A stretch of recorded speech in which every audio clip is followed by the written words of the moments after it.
It was a rainy Tuesday morning, the kind of dreary London weather that usually made me grateful for the warmth of our expensive kitchen. Daniel was already gone, undoubtedly charming the hospital board or saving a life. I was doing what I did every Tuesday: laundry. The mundane domestic task that anchors a chaotic life. I pulled his gym bag from the hall cupboard. It smelled of expensive leather sweat and a faint clinical antiseptic that always clung to his surgical scrubs. I was separating the whites when I saw it. Tucked deep inside the damp lining of a tailored white shirt, the one he claimed he'd worn to a late-night conference, was a smudge of color. Not blood, not ink, crimson. It was a lipstick stain, a deep, glossy, unmistakable red that no doctor on duty would ever wear. It was foreign, bold, and utterly out of place in Daniel's meticulously sterile world. A cold, heavy stone dropped in my chest. My mind, trained over years to interpret subtlety in art, immediately went into overdrive. Denial, my first instinct, screamed. It's an accident. A misplaced tissue. A patient's wife. But the rationalizations were thin, threadbare. I zipped the bag open again, my fingers trembling. Hidden beneath a protein bar wrapper was his second phone, the one he called his on-call emergency line, which always stayed in his office. I unlocked it with the 4-digit code that hadn't changed since we met. My heart hammered against my ribs, an erratic rhythm that sounded nothing like the steady drum of Daniel's celebrated profession. The screen lit up. The texts were recent. Brutally short. Sophia Bennett. Last night was unforgettable. When will you leave her? The name was a jolt of pure ice. Sophia Bennett, a junior surgeon at St. James. Daniel had praised her work, her sharp mind, her dedication. He'd called her a protégée. I had even invited her to our Christmas party. Unforgettable. The word felt like a physical blow. 15 years. 3 children.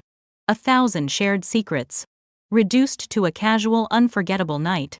I spent the day in a slow-motion haze, the crimson stain imprinted behind my eyelids. I picked up Oliver and Charlotte from their school, helped Emma with her reading, and cooked a perfectly acceptable salmon en croûte. The domestic goddess facade I had so carefully constructed was now my prison. When Daniel finally walked through the door at 8 p.m., handsome and weary, I was sitting in the drawing room, the text message open on the discarded phone, placed precisely on the antique mahogany table. I looked up and his smile faltered. "Elizabeth, what's wrong?" he asked, his voice smooth and concerned, the voice that calmed distraught families before surgery. "Tell me what this means, Daniel." My voice didn't waver, it was low, steady, and utterly desolate. He glanced at the phone and his facade cracked instantly. There was no denial, no shame, only a chilling detachment. "You snooped," he stated, his eyes cold. "It's what it looks like, it's over." The speed of his confession, the lack of apology, was the real dagger. "Over, Daniel, we have 3 children. We have a life. You built this life." He walked to the fireplace, leaning his elbow on the mantelpiece, the master of his own drama. "I'm leaving, Elizabeth. I need a divorce." He looked at me, his face utterly devoid of the love I'd relied on for half my life. "I've outgrown this life, Elizabeth. I need more." Then came the line that changed everything. The line that didn't just end a marriage but started a war. "Honestly, I needed a wife. Now I need a partner. You're just a glorified housewife." In that moment, the devoted wife died, and something cold, resilient, and utterly focused was born in her place. He had called me a housewife, but my background was in art history.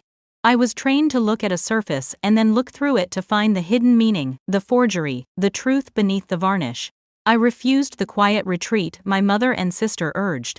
They spoke of protecting the children's reputation, of accepting a settlement gracefully.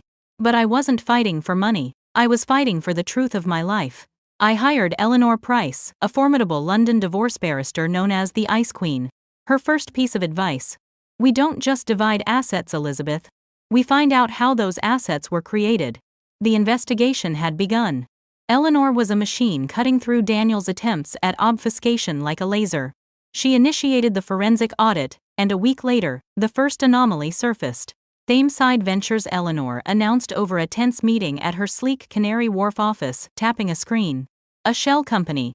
Registered solely in Daniel's name. 0 employees, no active business. "We've found 3 separate transfers totaling £300,000 funneled into it over the last 2 years. My stomach clenched. £300,000. What was the money for? It vanishes offshore the day after it hits the Thameside account. classic laundering structure, or a massive hidden payment? I need you to think, Elizabeth. Has he made any unusual investments? Does he have a secret vice, a gambling problem? No. Daniel Harper is meticulous. His only vice is his own brilliance. I said the words tasting like ash. Unless it's related to Street James. I started my own parallel investigation using my art historian's skills. I didn't need to read ledgers. I needed to read people patterns and contradictions. I started with Sophia Bennett. She wasn't just a threat. She was a clue. A few hours of deep diving into old hospital records, a task that required a surprising amount of cold calling former Street James employees, uncovered the real connection. Sophia Bennett was the daughter of Margaret Bennett, a patient who had died on Daniel's operating table 5 years prior. This wasn't an affair. This was a vendetta. The pieces were suddenly snapping into place with terrifying speed. Sophia hadn't fallen for Daniel. She had infiltrated his life. The affair was the cover. The public humiliation was the secondary goal, but the true objective lay in the dark heart of Street James Medical Center. She was working with someone trying to expose him. I was no longer just a victim of betrayal. I was standing on the precipice of a much larger conspiracy. Daniel wasn't just cheating on me, he was a cheat, period. The realization was liberating and terrifying all at once. My mission shifted from divorce to justice. The discovery about Sophia Bennett that her vendetta against Daniel was born from the death of her mother Margaret during a botched surgery didn't make the betrayal any less painful, but it made it significantly clearer. Sophia wasn't just a mistress. She was a mole, a surgical blade aimed at Daniel's career. I reached out to James Whitaker, the investigative journalist I'd seen quoted relentlessly in articles criticizing Street James's ethical standards. He was known for being reckless, but in a war against a man as protected as Daniel, recklessness might be the only currency that counted. We met at a dimly lit pub in Fleet Street. James had the sharp, hungry eyes of a predator, perfectly complementing the sleek ruthlessness of Eleanor Price, my divorce lawyer. "You're not here for alimony, are you, Elizabeth?" James asked, skipping the polite pleasantries. "I'm here for truth," I corrected him. "Daniel is hiding 300 pounds, 0 inches, a shell company. Sophia Bennett is working for you because Daniel killed her mother 5 years ago. I need to know what else he's hiding under that chief of surgery title." James leaned closer, his voice dropping. "We suspect systematic fraud at Street James, extending far beyond the operating room. Sophia was the inside track on the current patient lists and potential malpractice suits. But the money is new. That smells like embezzlement." He confirmed my suspicion. Sophia knew nothing about the financial transfers. Her revenge was a personal, medical one. Daniel was operating on 2 completely different planes of deception: the personal Sophia, the mistress, and the criminal Thameside Ventures, the shell company. My relationship with James was a volatile, dangerous alliance. He wanted the headline. I wanted justice, which was a far more complex thing. I was trading information I'd gathered, financial and personal, for his investigative resources. I had officially entered the game. The call came 2 days later, a muffled number on my secure burner phone. "Elizabeth Harper, my name is Thomas Langston. I used to work with Daniel at Street James. We need to talk. Alone." My fingers tightened around the phone. Dr. Thomas Langston. His name was a ghost in Daniel's professional history, a brilliant former colleague who had abruptly left Street James under mysterious circumstances 3 years ago. We met in a small nondescript cafe in Camden, far from the polished elegance of Bloomsbury. Thomas looked tired, his eyes carrying the weight of a secret too heavy to bear. "Daniel betrayed me." Thomas started stirring his tea nervously. "He covered up a massive fraud in the Street James fertility clinic. When I threatened to report it, he fabricated evidence and ruined my reputation. I left with nothing." I nodded, absorbing the financial fraud. "What kind of fraud?" "The records were falsified. The patient intake, the success rates, the donor sourcing. It was all corrupt. Daniel authorized it. But it gets worse, Elizabeth. And this is why I waited until your own fight became public to contact you." He paused, taking a slow, painful breath. I urged him on with a silent look, my body rigid. "Do you remember undergoing IVF for your children?" he asked gently. The memory was immediate: the hope, the fear, the injections, and finally the success of the twins, Oliver and Charlotte, followed 2 years later by Emma. Of course, it was difficult. Daniel was so supportive. Thomas looked down at his hands. He wasn't just supportive, Elizabeth. He was orchestrating. He leaned forward, his next words shattering the last vestiges of my old life. Daniel has hypertrophic cardiomyopathy. It's a hereditary heart condition. Severe. He was diagnosed 15 years ago before your marriage. He kept it hidden from the hospital board, and he kept it hidden from you. My head swam. But he's a cardiac surgeon. The chief of surgery, exactly. His career would have ended instantly if the board knew. More importantly, he knew the risk of passing it on to his children was 50%. Daniel Harper does not leave things to chance, Elizabeth. Not his career, and certainly not his legacy. Thomas pushed a thick sealed manila envelope across the table. He used the chaos of the falsified fertility clinic records to hide the ultimate deception. When you underwent IVF, Daniel authorized the substitution of his sperm with anonymous donor samples. The air left my lungs in a single ragged gasp. The sounds of the cafe, the hiss of the espresso machine, the clinking of porcelain faded to a muffled roar. Not his. My children are not biologically his. The perfection, I'd mourned the perfect marriage, the perfect family, was not just flawed, it was a ghost. My children, my precious Oliver, Charlotte, and Emma, were built on the most profound fundamental lie a husband could tell his wife. He hadn't just betrayed me, he had robbed them of their biological origin and me of the truth of their conception. I gripped the table edge, my knuckles white. He lied to me for 15 years. He watched me raise children he knew weren't his all to protect his own career. He feared the genetic risk would expose his own condition, Thomas confirmed quietly. He used his access, his power, and his position to commit medical fraud against his own wife. I left the cafe a different woman. The tears I should have cried were frozen, replaced by a crystalline resolve. The art historian in me now saw the entire canvas of my marriage as a forgery, a brilliant, heartless fake. That evening the beautiful ivy-clad Kensington house felt like a mausoleum. I moved through it with a singular focus. Using the sealed envelope from Thomas, which contained notes on the clinic's protocol and Daniel's blood test requirements, I found a strand of Daniel's hair from his silk pillowcase and collected cheek swabs from all 3 children while they slept. The private DNA lab I chose was discreet, located miles outside London, operating under a pseudonym. The 3 days I waited for the results were the longest of my life. I continued the charade of the amicable, if strained separation, unable to look Daniel in the eye, without seeing the monster beneath the surgeon's mask. When the email arrived, I was sitting at the kitchen island, a cup of untouched tea growing cold. The subject line was clinical, case file 789B, paternity report. I opened the PDF. The language was sterile, precise, and devastating. Paternity probability, Daniel Harper versus Oliver Harper, Charlotte Harper, Emma Harper, 0% 0, not a fraction of a doubt. The science was absolute. My children, my entire beautiful reality, were not genetically linked to the man who tucked them into bed every night. I didn't scream or cry.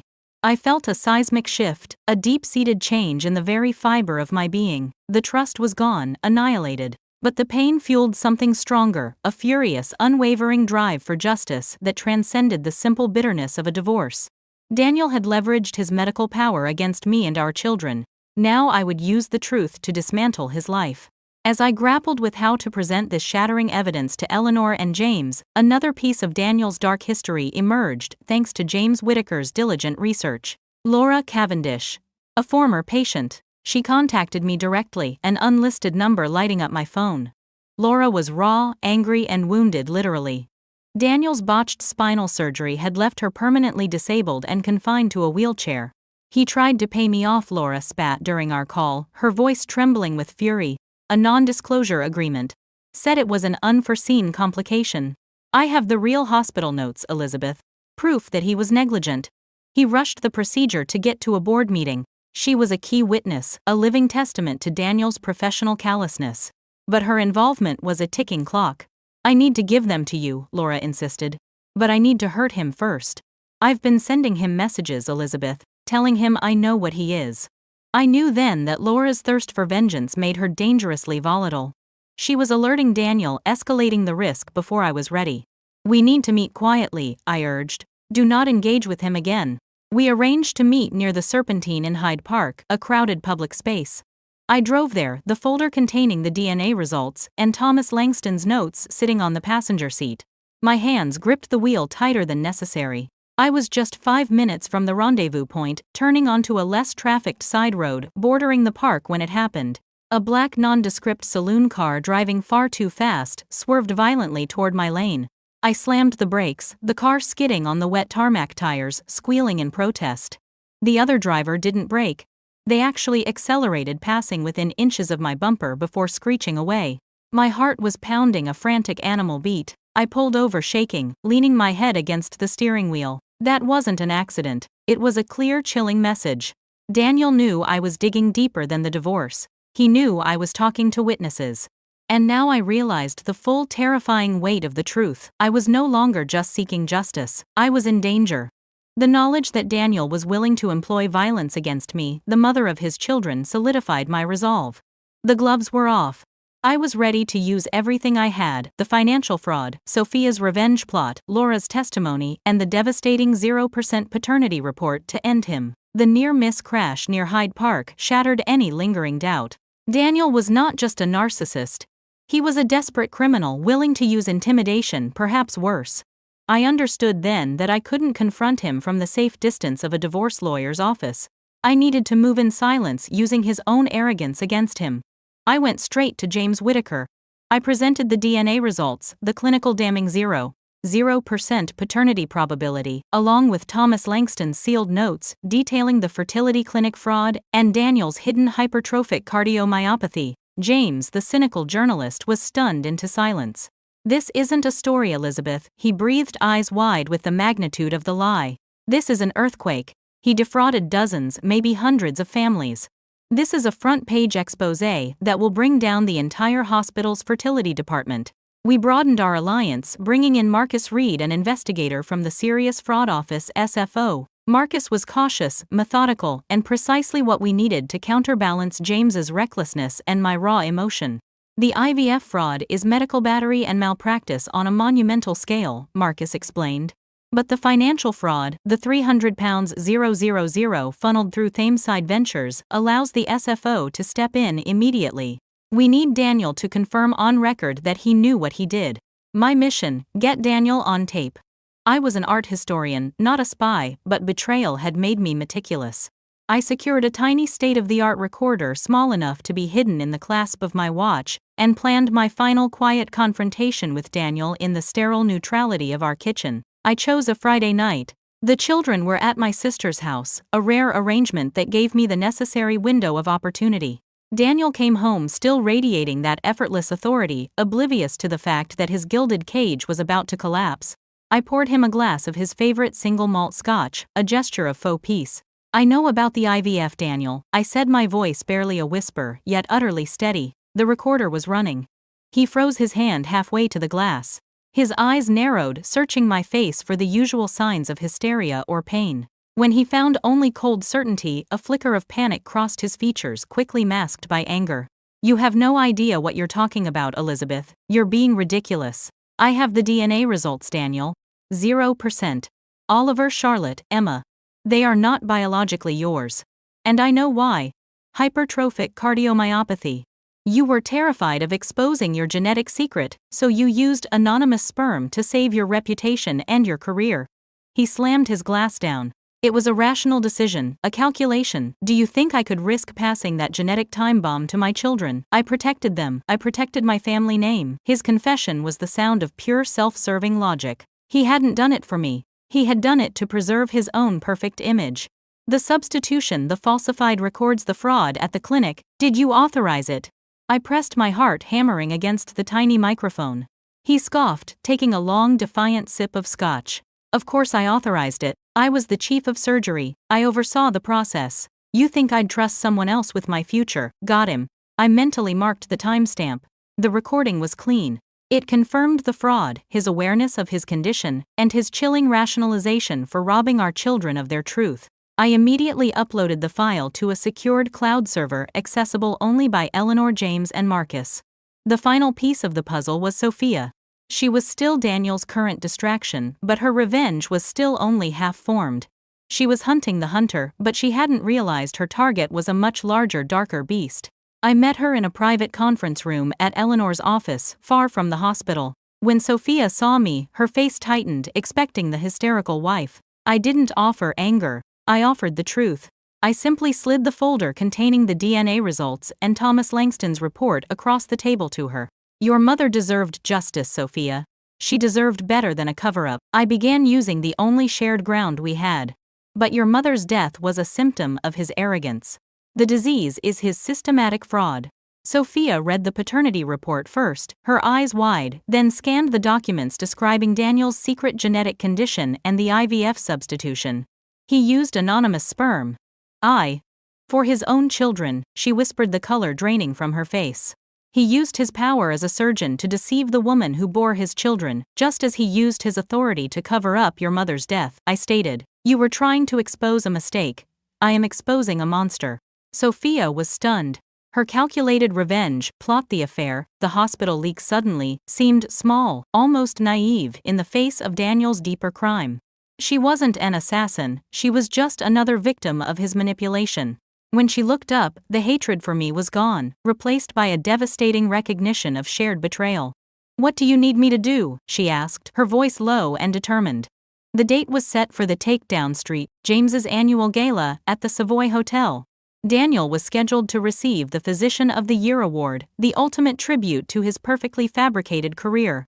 It was the highest possible pedestal from which to push him. I arrived alone, dressed in a sleek emerald gown that felt less like a garment and more like armor. I navigated the glittering ballroom, every smile a performance, every sip of champagne a calculated measure of poise. Daniel saw me across the room, his expression a mix of annoyance and unease. My presence was unnerving.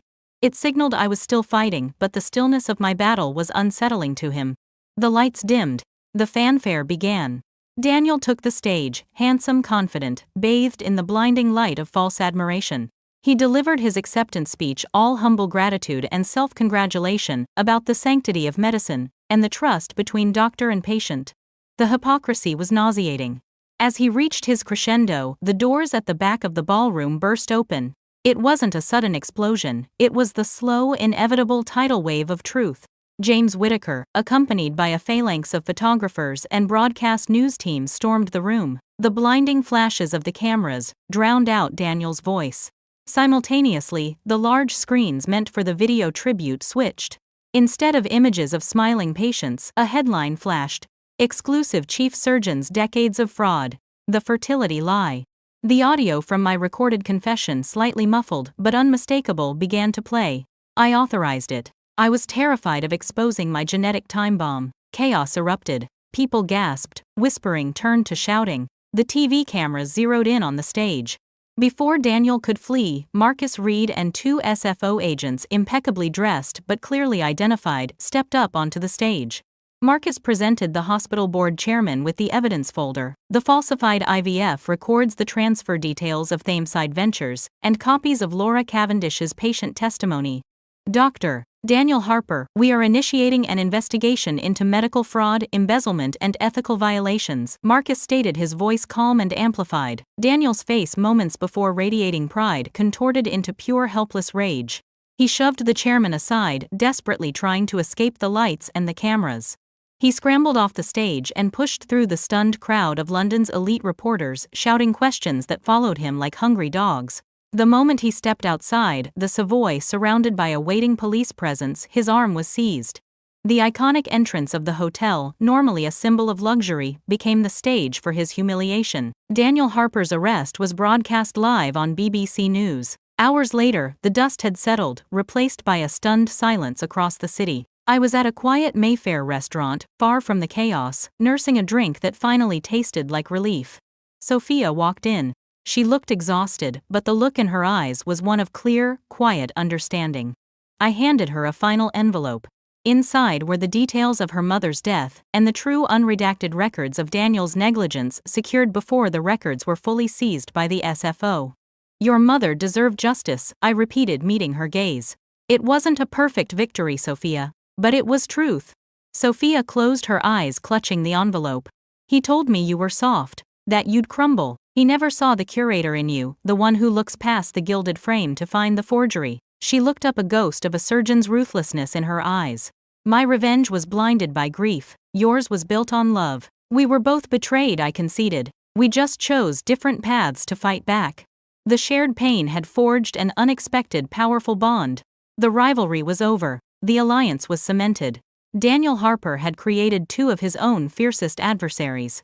The days following Daniel's arrest were a whirlwind of legal filings, media scrutiny, and the cold surgical dismantling of the Harper dynasty. The media descended on Bloomsbury, transforming the elegant quiet of Kensington into a carnival of sensationalism. But the noise was distant now. The focus had shifted from my pain to the systemic crime. Daniel faced a multitude of charges, medical fraud specifically relating to the falsification of the IVF records, embezzlement for the £300,000 channeled through Thameside Ventures, and severe ethical violations stemming from Laura Cavendish's patient testimony and the cover-up of Margaret Bennett's death. St. James Medical Center was paralyzed. The Serious Fraud Office SFO launched a full-scale investigation, immediately suspending the fertility clinic. The true scale of Daniel's deception soon became clear. Dozens of families who had used the clinic, often referred by Daniel himself, were now seeking answers, haunted by the possibility that their children's origins were also a lie. The ripple effect was devastating but necessary. My legal team, led by Eleanor Price and supported by Marcus Reed, worked meticulously. Using the recorded confession and the paper trail of the shell company, they secured a court order freezing Daniel's offshore assets. This recovered money, legally proven to be the proceeds of fraud and embezzlement, was immediately funneled into a trust fund for Oliver, Charlotte, and Emma. Daniel's ambition had unwittingly secured their financial future, though at an unimaginable cost. The hardest part, the final confrontation with the ghost of my perfect life, was the conversation with my children.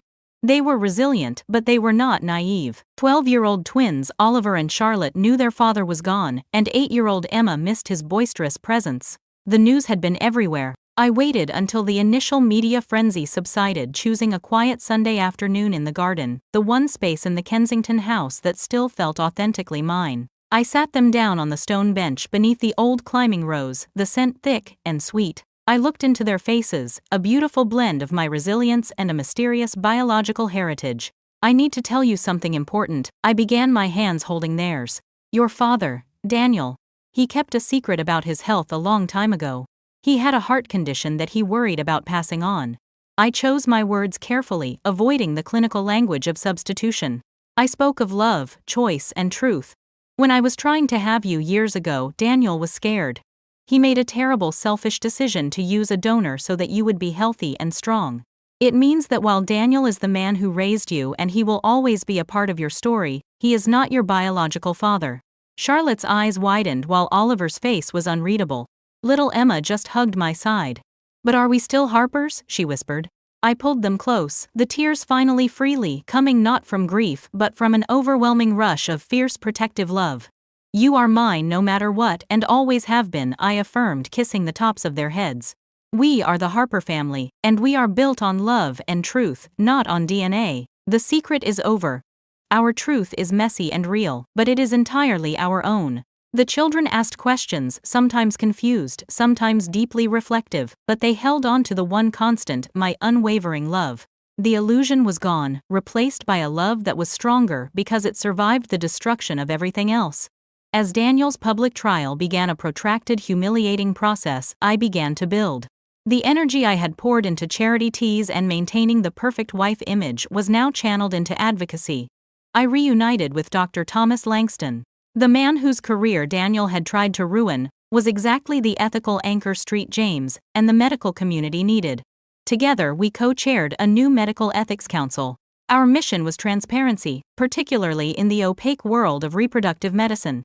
We advocated for stricter genetic screening protocols and mandatory non-waivable consent for all procedures involving donor materials. The next step was personal. Using the notoriety of Daniel's case, I founded a non-profit organization, Truth in Care. Its sole purpose was to provide legal and emotional support to the families affected by medical fraud, and to lobby for laws protecting patient autonomy and informed consent.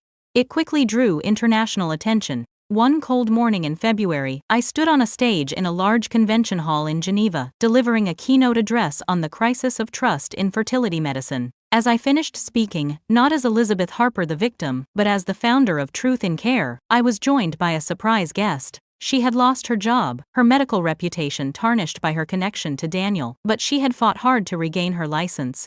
She stood beside me, no longer Daniel's mistress or a vengeful daughter but a reluctant ally.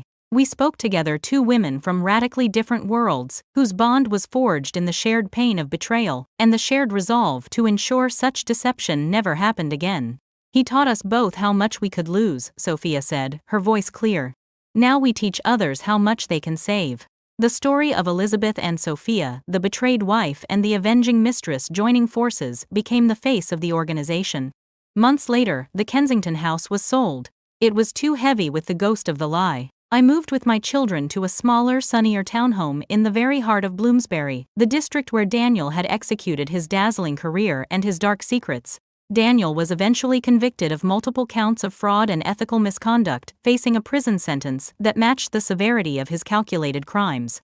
I was sitting on a bench in Bloomsbury Square one afternoon, watching Oliver and Charlotte try to teach Emma a complicated new trick with a soccer ball. Their laughter was unrestrained, real, and wonderfully messy. I looked at the elegant Georgian architecture surrounding us, the backdrop to my former life. The illusion of perfection was finally gone, replaced by a life built on a foundation of hard, honest truth. It was a life I had fought for, a life I had built myself brick by painful brick. I was no longer Daniel Harper's wife. I was Elizabeth, the curator of my own story, the protector of my children and an advocate for truth. The messy, real, and entirely my own life had finally begun.